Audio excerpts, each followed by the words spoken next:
गांव में रहने वाला श्याम नाम का एक लड़का इस बात से परेशान था कि वह उम्र से पहले ही बूढ़ा दिखने लगा है। अभी उसकी उम्र मात्र 35 साल ही थी, लेकिन वह इतनी सी उम्र में ही बूढ़ा दिखने लगा था। उसके सिर के सामने के बाल झड़ गए थे और जो बचे थे वो सफेद पड़ गए थे। उसकी त्वचा में झुर्रियां पड़ने लगी थी और आंखों के नीचे काले धब्बे आ गए थे। अपनी ऐसी हालत को देखकर वह बहुत चिंतित और परेशान रहता था। उसका स्वभाव काफी चिड़चिड़ा सा हो गया था। श्याम के माता पिता और घर वाले भी उसकी इस हालत को लेकर काफी चिंतित रहते थे।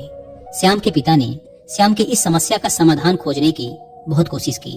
उन्होंने बहुत से अनुभवी लोगों से बात की, बहुत से घरेलू नुस्खे अपनाए, कई औषधियों का प्रयोग किया, लेकिन कुछ भी बदलाव नजर नहीं आ रहा था। इस वजह से श्याम की चिंता दिन प्रतिदिन बढ़ती जा रही थी। फिर एक दिन किसी ने श्याम के पिता को बताया कि यहीं पास के ही नगर के बाहर एक साधु बाबा रहते हैं, जो कि आयुर्वेद के बहुत बड़े ज्ञाता हैं। आप उनके पास जाइए, वो आपकी समस्या का समाधान अवश्य कर देंगे। अगली सुबह होते ही श्याम के पिता श्याम को लेकर उस जगह पहुंच जाते हैं जहां पर वो साधु महाराज अपने शिष्यों के साथ अपनी कुटिया बनाकर रहा करते थे। श्याम और उसके पिता ने साधु महाराज को प्रणाम किया और फिर अपनी समस्या बतानी शुरू की। श्याम के पिता ने कहा, महाराज, ये मेरा इकलौता बेटा श्याम है। अभी इसकी उम्र मात्र 35 साल ही है, लेकिन ये उम्र से पहले ही बूढ़ा दिखने लगा है। इसके बाल झड़ने लगे हैं, सफेद पड़ने लगे हैं, त्वचा सूखी और झुर्रियोंदार हो गई है, आंखों के नीचे कालापन छा गया है। अपनी इस शारीरिक हालत की वजह से यह बहुत चिंतित और तनावग्रस्त रहने लगा है। हमने इस समस्या से निदान पाने का बहुत प्रयास किया, लेकिन हमें कोई उचित समाधान नहीं मिला। अब आप ही कोई समाधान बताएं।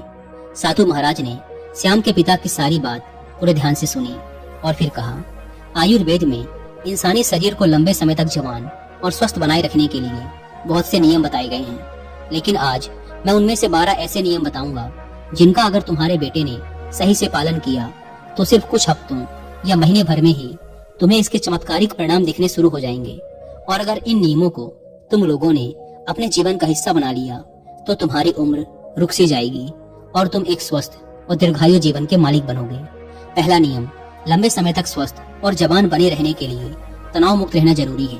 तुम चाहे कितना ही अच्छा भोजन कर लो, कितने ही शारीरिक नियमों का पालन कर लो, लेकिन अगर तुम्हारा मन बीमार है, तुम अंदर से खुश नहीं हो, चिंतित और तनावग्रस्त हो, तो तुम्हें कभी भी उसका फायदा नहीं मिलेगा। हमारे शास्त्रों में कहा गया है कि स्वस्थ वही है जिसका मन प्रसन्न है और इंद्रियां स्वस्थ हैं। अगर तुम्हारी मानसिक स्थिति ठीक नहीं है तो इसका प्रभाव तुम्हारे हर एक अंग पर पड़ेगा। तुम्हारी पाचन क्रिया खराब हो जाएगी, तुम्हारी यौन शक्ति कमजोर पड़ने लगेगी, तुम्हारी श्वसन प्रक्रिया बिगड़ जाएगी, बाल झड़ने लगेंगे, चेहरे की चमक गायब हो जाएगी। इसीलिए तुम्हें इस बात का ध्यान रखना है कि तुम बेवजह की चिंता, तनाव और परेशानियों में ना फंसो। लेकिन चिंता, तनाव और परेशानियां आती क्यों हैं? इसका सबसे बड़ा कारण है हमारा गलत आचरण, अनुशासनहीनता और अनियंत्रित इंद्रिय भोग। अगर इंसान अपनी आदतों में सुधार लाए, नियमों का पालन करे और अपनी बेवजह की इच्छाओं और वासनाओं पर नियंत्रण रखे, तो उसके जीवन की आधे से अधिक समस्याएं और चिंताएं स्वतः ही समाप्त हो जाएंगी।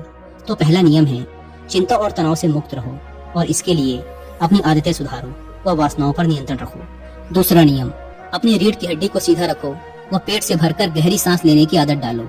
हम कैसे बैठते, सोते, चलते और सांस लेते हैं, इसका हमारे स्वास्थ्य और उम्र पर गहरा असर पड़ता है। इसीलिए सीधा बैठने की आदत डालो। सोते समय भी रीढ़ की हड्डी सीधी होनी चाहिए। इससे हमारे शारीरिक अंगों पर बेवजह भार नहीं पड़ता और वो लंबी उम्र तक ठीक से काम करते रहते हैं। इसके साथ ही पेट से भरकर गहरी सांस लेना इंसान को लंबे समय तक स्वस्थ और युवा बनाए रखता है। तीसरा नियम, तुम्हें अपने सोने का, उठने का और भोजन करने का समय निश्चित रखना है। अक्सर लोग इन कामों पर ध्यान नहीं देते और किसी भी समय सोते, उठते और भोजन करते हैं और उनकी इस गलती का उनके स्वास्थ्य पर बहुत बुरा असर पड़ता है। आयुर्वेद के अनुसार व्यक्ति को रात्रि में जल्दी सो जाना चाहिए और सुबह ब्रह्म मुहूर्त में 4 से 5 बजे के बीच उठ जाना चाहिए। रोज एक ही समय पर सोने और उठने से शरीर की सारी कार्य प्रणाली सही तरीके से काम करती रहती है। उन पर बेमतलब का बोझ नहीं पड़ता, जिससे शरीर के अंग लंबे समय तक स्वस्थ और मजबूत बने रहते हैं।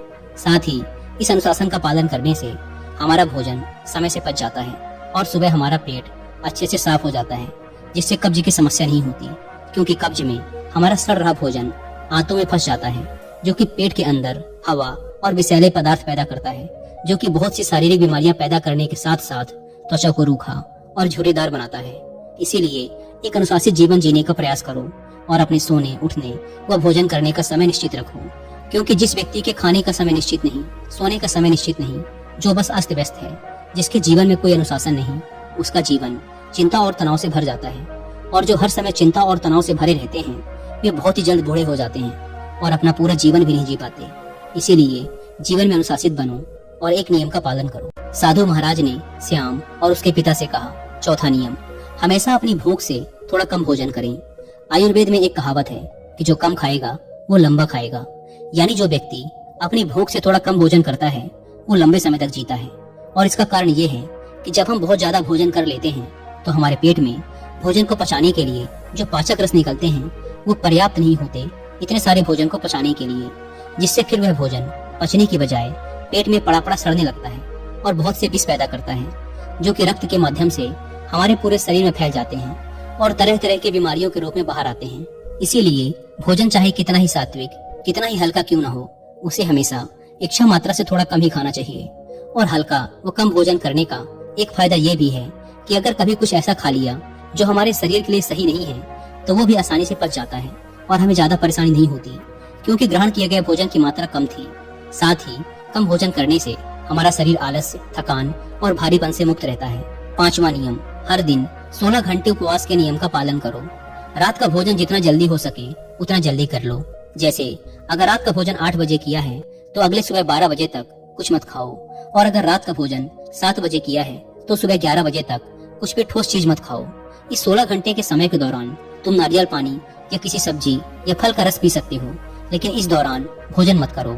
सुबह का भोजन 12 बजे और रात का भोजन 7 से 7:30 बजे के बीच कर लो, ताकि तुम 16 घंटे उपवास के नियम का पालन कर सको। जो व्यक्ति इस 16 घंटे उपवास के नियम का पालन करता है उसे कभी कोई बीमारी हो ही नहीं सकती। ऐसे व्यक्ति का चेहरा चमकदार, शरीर निरोगी और मन प्रसन्न रहता है।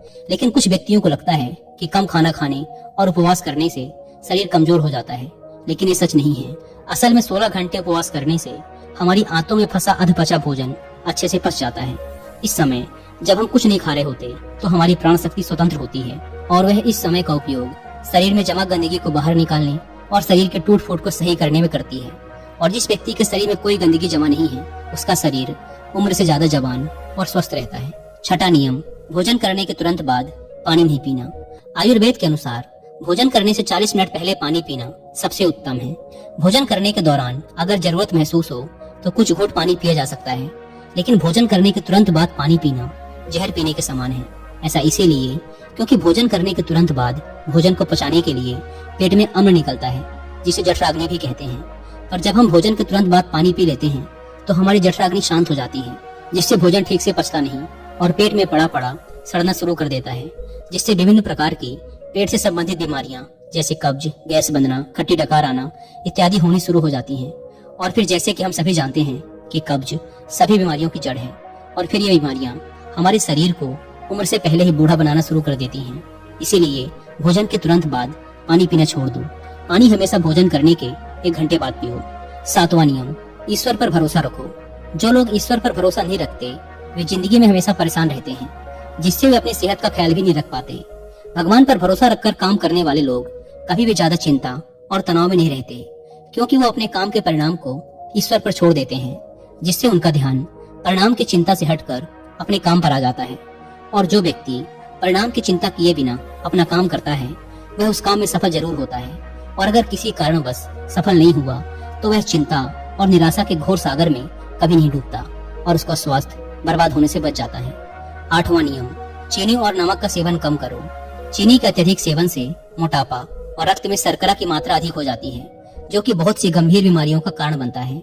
चीनी हमारे त्वचा में चर्बी इकट्ठा करती है और त्वचा के रंग को गाढ़ा करती है, जिससे व्यक्ति कम उम्र में ही अधिक उम्र का दिखने लगता है। साथ ही अत्यधिक नमक खाने के भी बहुत से शारीरिक नुकसान हैं। 9वां नियम, पर्याप्त नींद लें। लगातार कम नींद लेने या रात में देर से सोने से भी हमारी शारीरिक उम्र तेजी से बढ़ती है। कम सोने से चेहरे की चमक गायब हो जाती है और त्वचा पर झुर्रियां आने लगती हैं, जिससे व्यक्ति उम्र से पहले ही बूढ़ा दिखने लगता है। दोपहर के खाने के बाद अगर 20 से 30 मिनट की एक छोटी सी नींद ले ली जाए तो यह भी व्यक्ति के स्वास्थ्य पर बहुत अच्छा प्रभाव डालती है। 10वां नियम, अगर खुद को लंबे समय तक जवान और स्वस्थ रखना है तो हर दिन कम से कम आधे घंटे के लिए योग, प्राणायाम या व्यायाम करना शुरू कर दो। ये सबसे कारगर और प्रचलित तरीका है खुद को जवान और स्वस्थ रखने का। इसके साथ ही रोज कम से कम 20 मिनट ध्यान का अभ्यास करो। ये भी इंसान को प्रसन्न, तरोताजा और जवान बनाए रखने के लिए बेहद आवश्यक है। 11वां नियम, अपने खाने में ज्यादा से ज्यादा फलों और हरी सब्जियों को शामिल करो। फल और हरी सब्जियां जल्दी पच जाती हैं, जिससे प्राण शक्ति को अत्यधिक मेहनत नहीं करनी पड़ती भोजन को पचाने में, और हमारी प्राण शक्ति ज्यादा से ज्यादा समय शरीर की मरम्मत और गंदगी को बाहर निकालने में लगाती है, जिससे हमारा शरीर चमकदार, हल्का, निरोगी और जवान रहता है। 12वां नियम, किसी भी प्रकार के नशे, धूम्रपान और मदिरापान से दूर रहो। नशा इंसान के स्वास्थ्य का सबसे बड़ा दुश्मन है।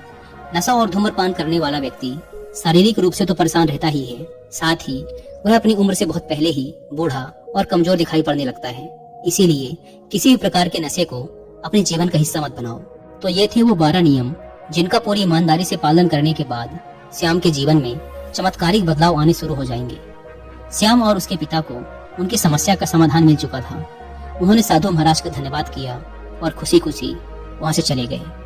दोस्तों, उम्मीद करता हूँ कि आपको इस वीडियो से काफी कुछ सीखने को मिला होगा।